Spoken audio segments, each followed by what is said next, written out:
Hey guys, this is a little review for y'all for composition of functions. At first we're going to start really easy with plugging one number into the functions and your output will be a number. And then we're going to go into something more complex where you're plugging one function into the next. So for starters, say you're given f of x equals 7x plus 3 and g of x equals x squared plus 3. Then it's asking us to find the following. So the first one, it says find f of g of 1. So since 1 is on the inside, we're going to need to solve for g of 1 first. So I'm going to do that just right underneath. So say I have g of 1. When I plug in 1 for my x value, I have 1 squared plus 3.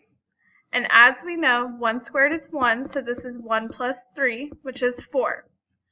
So saying f of g of 1 is the same thing as saying f of g, or sorry, not f of g, undo, is the same thing as saying f of 4. So if I plug in 4 for f, I have 7 times 4 plus 3. 7 times 4 is 28. Then plus 3 is equal to 31. Sorry, my pen's not working very well.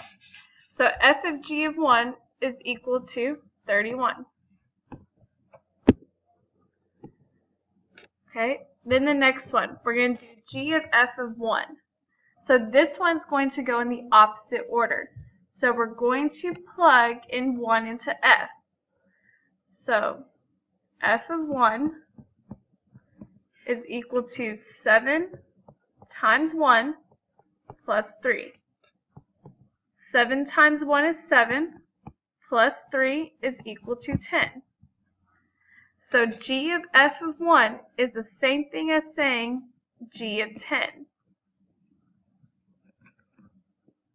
Again, sorry about my pen. Alright, so I plug in 10.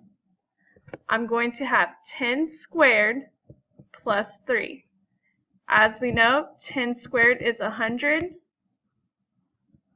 Plus 3 is equal to 103. So g of f of 1 is 103. Okay, so that is the most basic, easy examples that you're going to have. So if you notice, whenever you have f of g of a number, your answer is also a number. So if you plug it in and you somehow get f of g a number equals an equation, you did something wrong. So you got to make sure that you're plugging everything in correctly.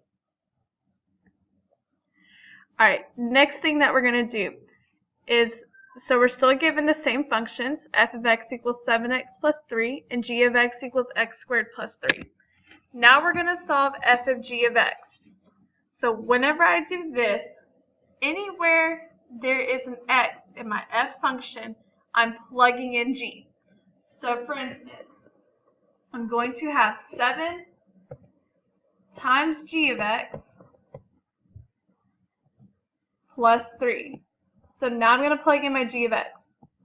So this is the same thing as saying 7 times x squared plus 3, then plus my 3 on the outside. Now I'm going to distribute my 7, so you get 7x squared plus 21 plus 3. Now I simplify, so I get 7x squared plus 24. And that is my f of g of x. Okay, now we're going to do g of f of x. So in order to do that, we need to remember our binomial squared. So if we have binomial squared, remember if it's a plus b, quantity squared, it's a squared plus 2ab plus b squared. Alright, so now I'm going to plug f into g. So g is x squared, so it'll be f of x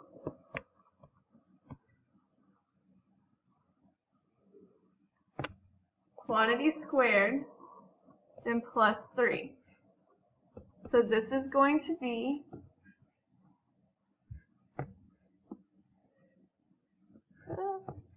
it'll be 7x plus 3 quantity squared plus 3. And this is where I'm going to use my binomial squared. Or you can use the box method, whichever one you prefer. So, if I have 7 squared, or 7x squared is 49x squared, then I'm going to do 7x times 3, which is 21, 21x, and then multiply it by 2, so 42x, so plus 42x. Then I have to square 3. 3 squared is 9, so plus 9, then plus 3 on the outside. Now combine like terms.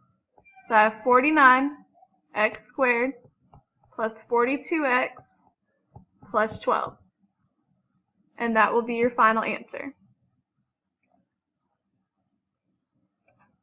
Okay. Alright, so notice when I plugged in an equation, I got back the equation.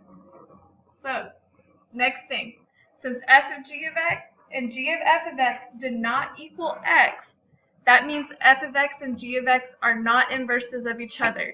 So remember, if one of them equals x, when you solve, that means that they're inverses. So for instance, say you have f of x equals square root of x, and g of x equals x squared, you'll get back x. And so that means that they're inverses of each other. Alright, I hope this helped y'all a little bit. If not, I'm sorry. If so, excellent. If y'all have any questions, feel free to ask.